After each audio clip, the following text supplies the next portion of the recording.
InsyaAllah pada pagi ini kita akan sambung ke surat 379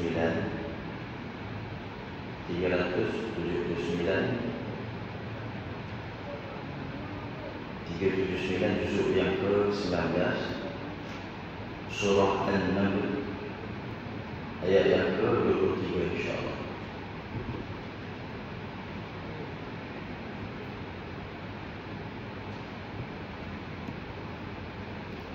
أعوذ بالله من الشيطان الرجيم. بسم الله الرحمن الرحيم.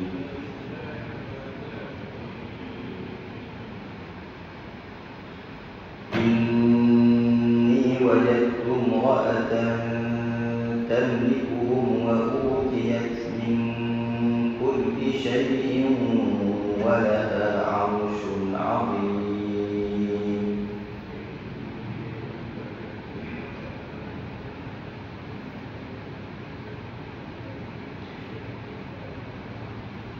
وجدتها وقومها يسجدون للشمس من دون الله وزين لهم الشيطان أعمالهم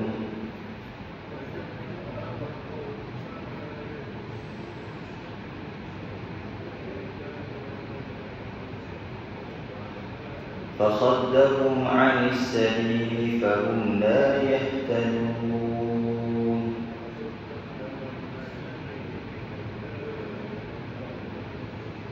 ألا يسجدوا لله الذي يخرج الخبأ في السماوات والأرض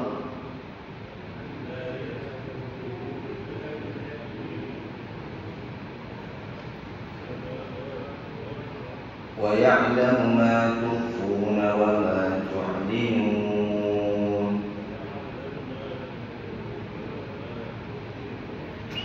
الله لا إله إلا هو رب العرش العظيم.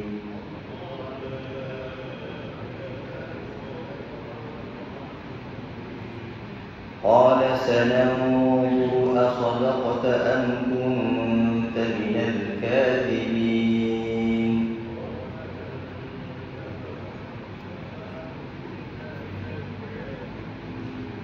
اذهب بكتابي هذا فألقه إليهم ثم تول عنهم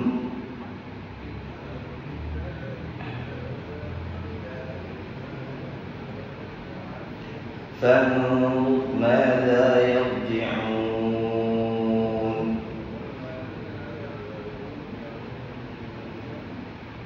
قالت يا أيها الملأ إني ألقي إلي كتاب كريم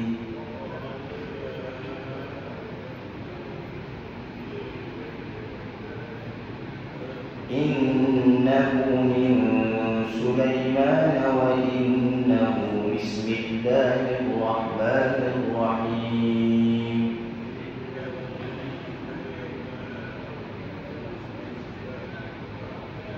Sadaqallahul Azim.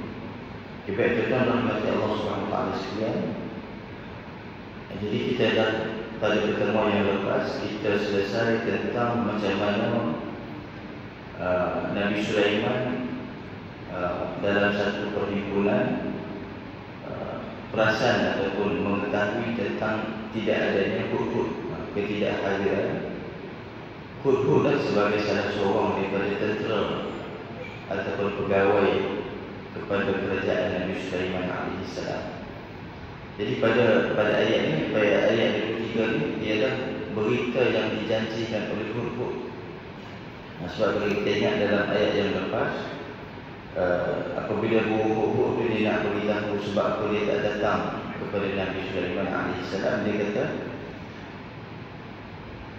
ahaqqu bima lam tuhit bih wa ji'tuka min saba'in binaba'in yaqin. Maknanya dia kata dia bawa satu berita daripada Sabah, berita yang yakin, berita yang benar, berita yang jelas daripada negeri Sabah. Sabah ni berada di kawasan Yaman, di kawasan Yaman. ada seorang pemerintah di kalangan orang Yaman di negeri Sabah. Apa dia? Okey, ini berita dia. Ini adalah berita yang disampaikan oleh Hud tadi. Dia kata, inni wajadtu mura'atan tamlikuhum wa utiyat min kulli syai'in wa laha 'arsyun 'azim. Jadi dalam ayat 23 ni ada 3 elemen. Yang pertamanya adalah politik, yang kedua adalah ekonomi, yang ketiga ialah harta ataupun singgahsana tadi. Dia kata, aku melihat di sana ada kerajaan yang dipimpin oleh seorang imra'ah, perempuan. Yang kedua, wa utiyat min kulli syai', dia ada segala bentuk ekonomi, pemilikan, kekayaan negara tadi. Walaha 'arsyun 'azim, dan dia ada singgahsana yang besar. Singgahsana ni adalah arasy, tempat duduk seorang raja lah, yang menunjukkan kepada kuasa dan juga kedudukan seseorang itu. Jadi yang pertama ni, Hud tu dia cerita bahawa ada perempuan yang menjadi pemerintah. Kalau dalam Islam ada pembahasan di kalangan para ulama kan, boleh orang wanita ni menjadi pemimpin nombor 1. Sebab dalam sebuah hadis yang disebut kama qala alaihi salatu wassalam, la yufliha qauman wallahu imra'ah. Nabi pernah sebut, tidak berjaya sesuatu pemerintahan yang dipimpin oleh wanita. Macam mana tu? Jadi ada khilaf di kalangan ulama kalau wanita mengisi kepimpinan yang kalau jabatan tak ada masalah kan. Kalau dia peringkat korporat ataupun dia peringkat bukan kata kepimpinan utama lah, yang menjadi perdebatannya ialah menjadi pemimpin nombor 1. Itu yang dimaksudkan dalam hadis tadi. Jadi maksudnya ada sedikit cabaran dan juga ada kesan yang kurang baik pada pandangan Islam sekiranya seorang wanita itu dilantik sebagai pemimpin nombor 1. Yang pemimpin nombor 2, nombor 3, nombor 4 ni itu ada pembahasan yang lebih ringan lah, kurang yang khilaf. Tapi oleh kerana yang disebut Ratu Balqis ni dia bukan orang Islam, jadi tidak ada pembahasan hukum kat sini lah. Jadi cerita ni ialah yang pertamanya, Balqis ini mengikut satu riwayat namanya Balqis. Jadi dia ni yang pertamanya ada kekuasaan politik, yang kedua dia ada ekonomi, pemilikan, wa utiyat min kulli syai'. Maknanya segala benda mengikut kacamata Hud yang melihat itu. Dia ada semua industri yang tertentu yang support kerajaan dia tadi.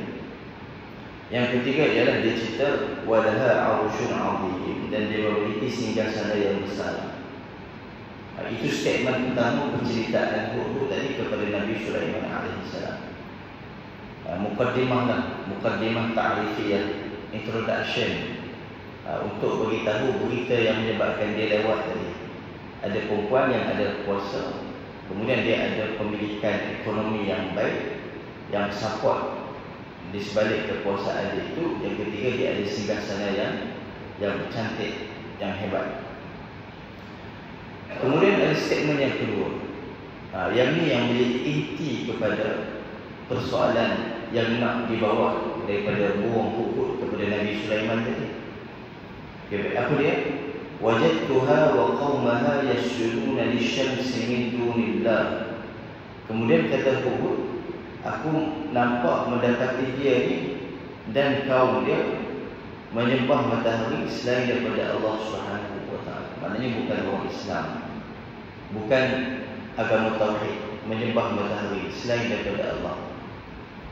Kalau kita tengok ayat ni, maknanya kalau kita tengok cara bercakap Hud ni lah, cara dia bercerita.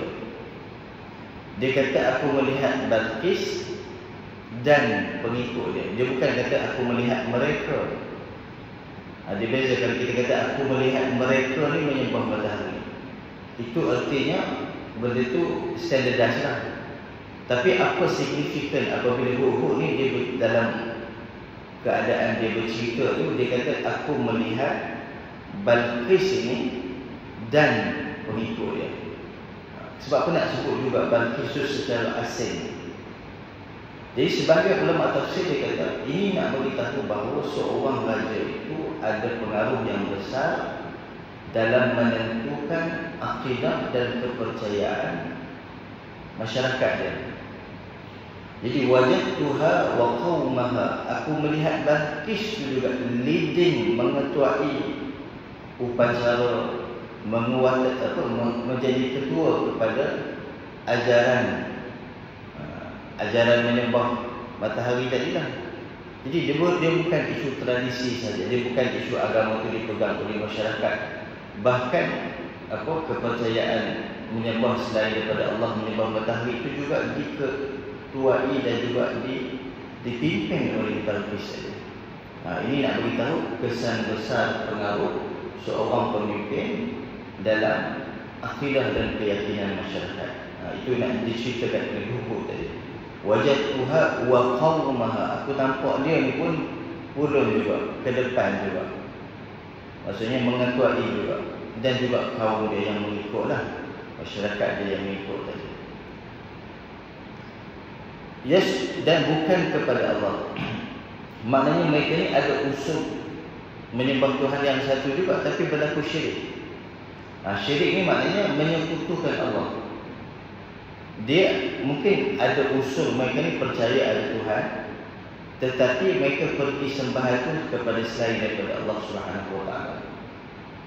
Itu maksud dia. Mereka melakukan sekutu kepada Allah. Dan kemudian kata Allah Taala, wa zayyana lahum, kata Hudhud, wa zayyana lahum asy-syaitanu a'malahum fasaddahum 'anis sabili wa hum la yahtadun. Kata Allah Taala, maka syaitan telah menjadikan perbuatan-perbuatan buruk mereka tadi dilihat indah. Wa zayyana ni hiasan yang indah. Kita kalau ada benda yang cantik menutup benda yang buruk, kita tak nampak dari buruk tu, kita nampak yang cantik. Kalau kita perasanlah dalam surah ni, ayat keempat, kita pernah baca dululah. Ayat keempat muka surat yang pertama surah An-Naml ni, dia sebut apa? Wa zayyana lahum a'malahum. Antara sifat yang konsisten pada orang kafir itu bahawa mereka tidak perasan perbuatan mereka itu bermasalah kerana telah dihiasi dengan dilihat benda itu cantik. Macam sekarang orang buat maksiat, orang buat benda-benda yang salah dalam agama ni, mereka tak nampak benda itu salah, tak nampak bagus. Macam benda-benda yang benda-benda yang dipakaikan pakaian agama juga. Tapi bagi mereka benda itu bagus. Wa zayyana, kat sini tu wa zayyana lahum syaitan. Syaitan telah mengaburi mata mereka, nampak okeylah. Apa salahnya? Sebab matahari itu kuasa yang besar. Kalau kita tanya mereka pun mungkin mereka kata kita tak sembah pun matahari ni, kita sembah Tuhan. Cuma kita jalan tengah lah. Nak sampai ke Tuhan tu siapalah kita ni. Dan kita ni bukanlah orang yang dekat dengan Tuhan. Jadi kita carilah benda-benda yang boleh menyampaikan kita kepada Tuhan. Nampak betul lah ayat tu kan? Nampak betul juga kamu cakap kan? Siapalah kita ni nak sampai kepada Tuhan. Jadi kita cari makhluk yang boleh jadi orang tengah lah. Maka kita pergi kepada Asy-Syams, matahari. Sebab tu nampak cantik, orang boleh terkesan dengan perkataan. Sedangkan dalam Quran Allah suruh kita sujud kepada Allah direct. Tidak ada hijab di antara kita dengan Allah Subhanahu Wa Taala. Tidak perlu cari orang tengah ataupun perantaraan kepada Allah. Fasaddahum 'anis sabili wa hum la yahtadun. Dan akhirnya mereka tidak mendapat petunjuk. Baik. Itu statement kedua daripada Hudhud tadi. Jadi Hudhud ni dia bukan setakat menjalankan perisikan dari sudut keselamatan, tetapi dia juga menjalankan perisikan dari sudut keagamaan. Sebab objektif dan asas kepada kerajaan Nabi Sulaiman itu ialah dakwah kepada Allah. Ini yang membezakan kerajaan yang lain. Jadi perisikan yang dijalankan oleh Hudhud itu ada elemen yang memberi maklumat kepentingan dakwah itu. Kita mungkin dalam kerajaan kita ni tengok dari sudut mungkin kebanyakannya keselamatan, terorisme sebagai contoh kan. Ada tak benda-benda yang mengancam keselamatan negara itu. Tetapi Hudhud ini juga memberi maklumat sesuatu yang boleh mengancam dari sudut keagamaan, akidah, tauhid. Itu menjadi concern dan juga sesuatu yang penting bagi kerajaan Nabi Sulaiman AS. Okay, baik. Kemudian dalam ayat 25 kata Allah Ta'ala, ala yasjudu lillahi alladhi yukhrijul khaba'a fis samawati wal ardh. Mereka juga tidak menyembah Allah yang mengeluarkan apa yang terpendam di langit dan di bumi ini. Jadi maksudnya mereka ni orang yang expert tentang bumi, langit, orang-orang berkuasa ni. Macam Balqis yang ada power ni. Biasanya kerajaan ni dia ada maklumat banyak tentang bumi lah, tentang wilayah, tentang industri, gali minyak ke, perluasan tanah ke. Dia ada teknologi yang sesuai dengan zaman dia. Jadi mana mungkin raja yang ada teknologi, yang ada kekuasaan, yang ada ekonomi yang baik, yang boleh mencakupi pelbagai bentuk sektor yang ada, dan dia boleh menghasilkan pelbagai perkara, mengambil manfaat daripada sumber ekonomi tadi. Mana mungkin dia tidak sedar siapakah di sebalik yang mengeluarkan sumber ekonomi alam tadi.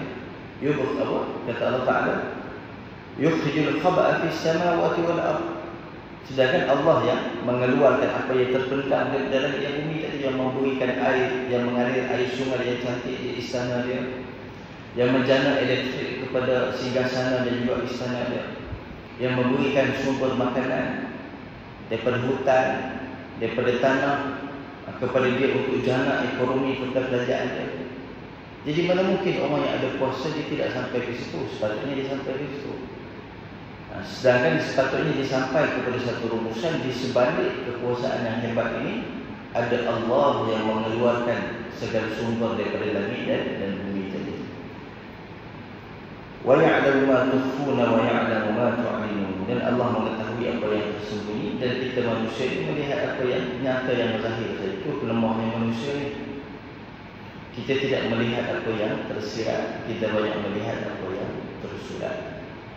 Sedangkan Allah mengajar kita untuk merenung apa yang tersirat. Sedikit saja untuk fikir tu, bukanlah banyak sangat untuk melihat apa yang tersirat. Okey, baik. Allahu la ilaha illa huwa rabbul 'arsyil 'azim. Ada satu lagi jawapan Allah untuk jawab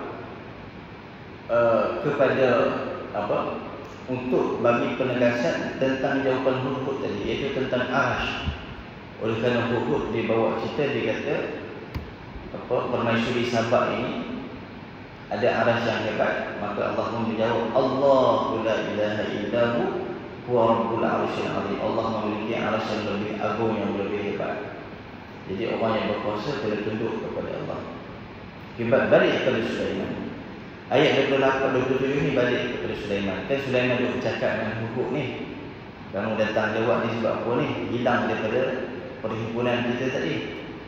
Akibat Hudhud dah cerita, dah bentangkan dia punya report tadi, mengandungi 3 elemen: politik, ekonomi dan juga harta kekayaan ataupun singgahsana tadi. Okey, apabila dah dibentang, yang kedua adalah soal kepercayaan, akidah. Selesai, report itu dah deliver kepada Nabi Sulaiman. Sekarang ni menjadi turn Nabi Sulaiman untuk jawab balik. Apa Nabi Sulaiman kata? Qala sananzuru asadaqta am kunta minal kadhibin. Ayat 27. Tak apa, kita tengok kamu betul, kamu cakap betul ke kamu tipu. Raja ni kalau dia culik, dia tak terima semualah. Jadi Nabi Sulaiman dalam keadaan dia tahu Hudhud ni adalah amanah dan menjalankan kerja yang betul, tapi dia meletakkan dia kemungkinan lagi. Okey, kita tengok adakah report kamu tu betul atau tidak. Artinya Nabi Sulaiman mahu kepada tindakan susulan untuk mengesahkan perkara tersebut dan untuk mengambil apakah the next action lah kepada laporan Hudhud tadi. Am kunta minal kadhibin. Okey, kemudian diberikan perintah dia. Apa perintah pertama dia kepada Hudhud? Dia kata, idhab bi kitabi hadha fa'alqih ilaihim thumma tawalla 'anhum fanzur madza yarji'un. Maka kata Nabi Sulaiman kepada Hud, dia kata pergilah membawa surat itu. Surat itu maknanya Nabi Sulaiman menulis satu catatan dalam surat. Ini menjadi tradisi kepada ketua-ketua kerajaan. Hatta zaman Nabi Muhammad SAW, Nabi Muhammad juga ada tradisi untuk menyampaikan sesuatu mesej diplomatik ataupun dakwah dengan cara surat. Walaupun bukan kepada semua orang, tapi ada yang selected leader ini. Contoh Nabi Muhammad pun hantar kepada kerajaan Rom dan sebagainya. Jadi sama juga Nabi Sulaiman mengambil tradisi yang sama untuk menyampaikan mesej awal itu dengan menulis mesejnya ataupun dalam surat dan diberikan kepada Hud. Fa'alqih ilaihim. Apa makna fa'alqih ilaihim? Ilaihim tu kalau kita mengaji bahasa Arab, mereka. Sedangkan kalau kita tengok nanti, burung Hud tu dia hanya lempar ataupun dia letakkan surat tu kepada permaisuri tadi, Balqis tadi. Kenapa Sulaiman kata mereka? Sebab supaya mesej tu sampai kepada mereka. Surat tu mungkin kamu baling kepada permaisuri seorang, tapi yang aku hendak surat yang dibaling kepada permaisuri seorang itu sampai mesejnya kepada seluruh kerajaan itu. Fa'alqih ilaihim. Jadi apabila kamu baling, lempar dan letakkan surat itu kepada permaisuri, artinya kamu memenuhi mesej aku untuk benda itu sampai kepada semua kerajaan pimpinan permaisuri Sabah tadi. Okay, baik. Thumma tawalla anhum. Kemudian berpalinglah daripada mereka. Maksudnya strateginya kata Nabi Sulaiman, kalau dah baling itu jangan duduk kat situ, nanti nampak pula kamu kena tangkap. Jadi pergilah sembunyi mana-mana, masuk dalam lubang ke tengok. Fanzur. Jangan balik lagi, kamu duduk situ dulu. Kamu letak surat, kamu pergi baling duduk mana-mana celah-celah dekat istana, dekat singgah sana tadi, kamu tengok surat tu dia buka ke tidak. Kalau dia buka, apa tindakan dia? Apa akan mesyuarat macam mana? Apa mereka akan bincang? Fanzur madza yarji'un. Okey, baik. Itu arahan pertama sangat jelas daripada Nabi Sulaiman kepada Hud merakumi utusan surat. Apa tindakan yang dia kena buat? Dia kena baling, tak boleh tiba-tiba bagi salam nak bagi surat, kena baling, dia kena sembunyi dan kena melihat apa next action yang akan dilakukan oleh permaisuri Sabah tadi. Okay, baik. Qalat ya ayyuhal mala'u inni ulqiya ilayya kitabun karim. Kemudian permaisuri Sabah ataupun sebagai riwayat sebut Balqis, riwayat yang Israiliyat lah. Sebab nama ni tak ada dalam Quran. Israiliyat ni maknanya cerita ni ialah di kalangan Bani Israel. Kisah Nabi Sulaiman ni di kalangan Bani Israel, kerajaan Bani Israel. Jadi makna Israiliyat tu, nama Balqis tu datang daripada sahabat-sahabat yang dahulunya orang-orang Yahudi lah. Jadi ada zaman Nabi ni, sahabat-sahabat ni sahabat-sahabat yang minat ilmu tafsir macam Ibn Abbas, Ibn Mas'ud. Jadi mereka ni banyak bergaul dengan orang-orang Yahudi yang masuk Islam ni. Kan, duduk bergaul, duduk kawan dalam majlis, dalam masjid. Orang Yahudi ni dia banyak duduk bercerita. Duduk bercerita lah. Kami dulu ada cerita Nabi Sulaiman, jadi wanita ni nama Balqis. Jadi nama Balqis tu datang daripada riwayat-riwayat tadi. Dalam Islam tak sebut pun nama Balqis tu. Jadi kemudian dibawalah dalam kitab-kitab tafsir. Tapi tak ada masalah lah, sebab nama tu pun tidak selagi tidak menjejaskan syariat ataupun kefahaman Islam. Jadi bolehlah kita nak terima nama Balqis tu. Tapi dari sudut kesahihannya tidak ada bukti yang kukuh. Mungkin kita boleh panggil permaisuri Sabah tadi. Okey, apa permaisuri dia kata? Qalat ya ayyuhal mala'. Dia pun panggil dia punya malak-malak dia. Malak-malak ni betul-betul. Malak ni maknanya orang kanan yang berpengaruh. Sebab tu malak ni kalau kita baca Quran, banyak ada orang sesat kerana malak dan ada orang tak sesat ataupun dapat hidayah kerana malak tadi. Malak ni adalah orang kanan yang memberi kesan dan pengaruh kepada keputusan kerajaan. Kalau dalam konteks ni pembesar-pembesar istana dia lah. Nabi Muhammad pun ada malak juga, yakni para sahabat. Kebanyakan pemimpin ada malak dia. Malak-malak ataupun bahasa-bahasa dulu, minta maaf lah tak betul ke tidak, malakun lah. Malak ni bukanlah negatif, tapi maknanya malak ni maknanya orang kanan itu maksudnya. Al-malak. Kadang-kadang Fir'aun pun ada malak dia, Permaisuri pun ada malak dia, Rasulullah pun malak di kalangan para sahabat. Jadi memang normal keputusan seorang pemimpin itu ialah datang daripada mengambil pandangan dia punya orang kanan dia tadi. Jadi apa kata Balqis? Dia kata qalat ya ayyuhal malak inni ulqiya ilayya kitabun karim. Dia panggil pembesar dia minta pandangan. Jadi walaupun dia perempuan yang memerintah, tapi dia punya pemerintahan itu stabil, kukuh. Salah satu faktor dalamannya ialah kerana dia punya disiplin dan juga tradisi untuk meminta pandangan daripada expert. Maksud itu kerajaan ni kadang-kadang tak semestinya pemimpin itu pandai semua benda. Kalau pemimpin itu pandai memanfaatkan orang-orang yang pakar dalam bidang itu, maka kerajaan boleh kukuh, boleh stabil. Jadi ini tradisi yang kita lihat sikap Permaisuri ini, dia panggil, dia tanya pandangan. Jadi walaupun kita kata dia kerajaan dipimpin oleh wanita yang mungkin orang boleh jatuhkan dan sebagainya, tapi dia ada tradisi yang kuat, iaitu dia mengambil kira pandangan daripada orang-orang yang pakar tadi. Okay, baik. Dia kata apa? Ini ulqiya ilayya kitabun karim. Aku, kata Permaisuri tadi, Balqis tadi, telah sampai kepadaku sebuah surat yang mulia. Maknanya first impression ni dah bagus. Pertamanya kata para ulama, dia dah baca dulu, before the meeting dulu dia dah baca surat. Bukan kata dia masuk meeting barulah baca, dia dah baca dulu dan dia ada punya pandangan prelim dia, pandangan awal dia. Pandangan awal dia bagus surat. Kontennya bagus dan dia suka, dia selesa, dia comfort. Barulah dia minta pandangan dia punya orang kanan dia. Kitabun karim, maknanya pujian kepada surat tadi. Innahu min Sulaiman, dan dia pun cerita sedikit konten dia. Innahu min Sulaiman wa innahu bismillahirrahmanirrahim. Surat itu daripada Sulaiman dan surat itu menyebut bismillahirrahmanirrahim. Biasanya surat ni nama kat bawah, nama pengirim. Tapi dalam surat ni seakan-akan nama pengirim itu awal, innahu min Sulaiman, dan disebutkan surat itu daripada Sulaiman, dari Nabi Sulaiman AS. Dan dalam surat itu ada sebut perkataan bismillahirrahmanirrahim.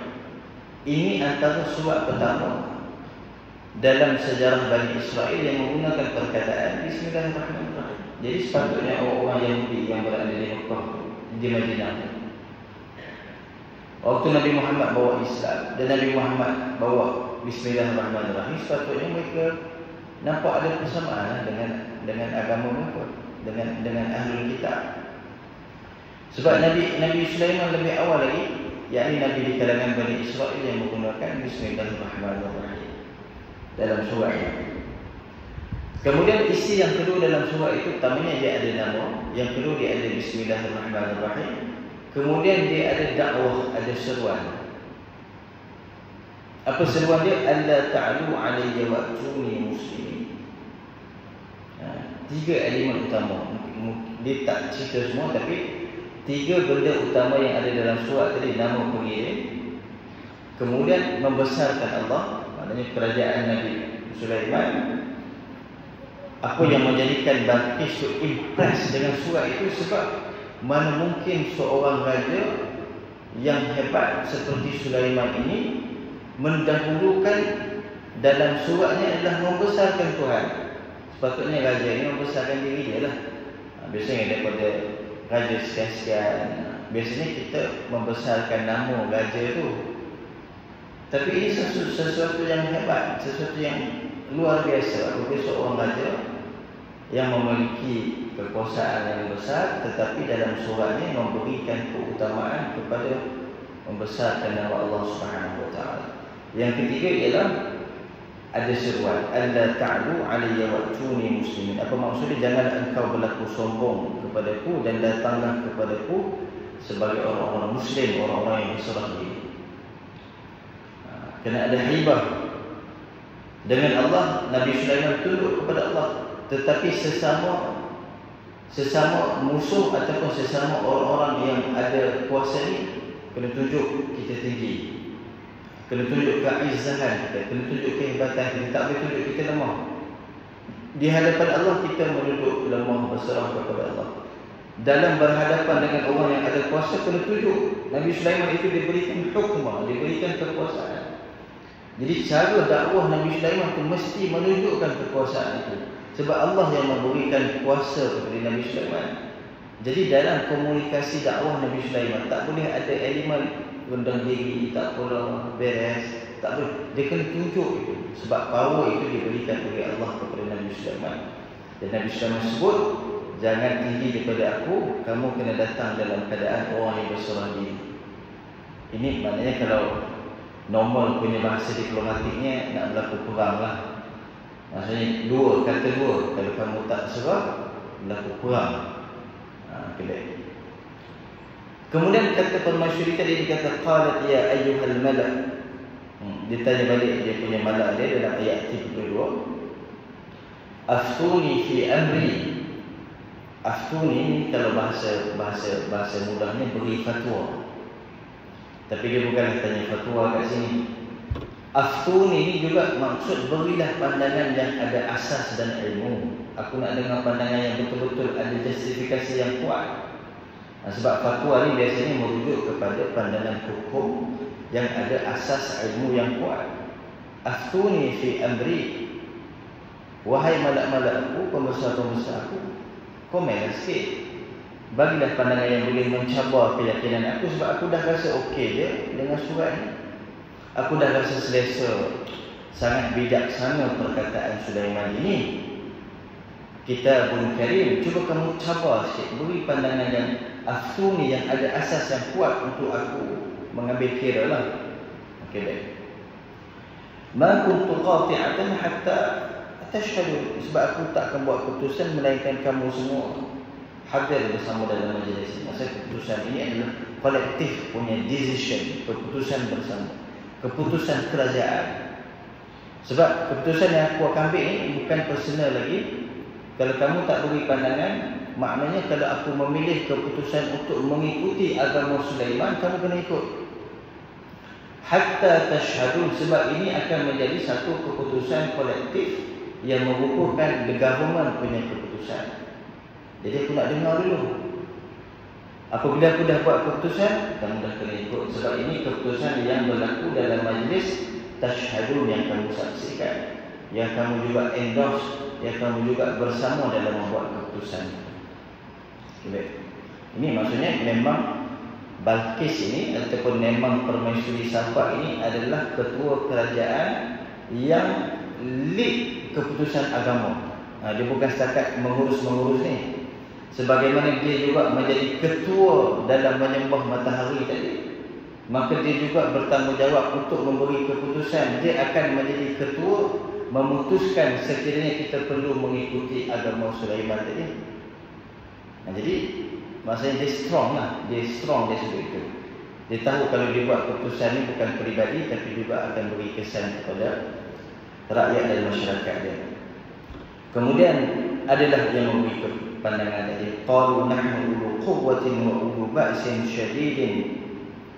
Kemudian kata di kalangan malak-malak mereka ni 33 tu, dia kata kita ni pandangan tu tak selarilah dengan Balqis. Kita ni kuat, kita ni kerajaan kuat, berapa nak tunduk kepada Sulaiman. Ulu ba'sin syadid. Dan kita ni ada keberanian yang luar biasa untuk perang. Bukan kita tak pernah perang. Kita ada bala tentera yang kuat, sebagaimana yang diceritakan oleh Hud tadi kepada Nabi Sulaiman.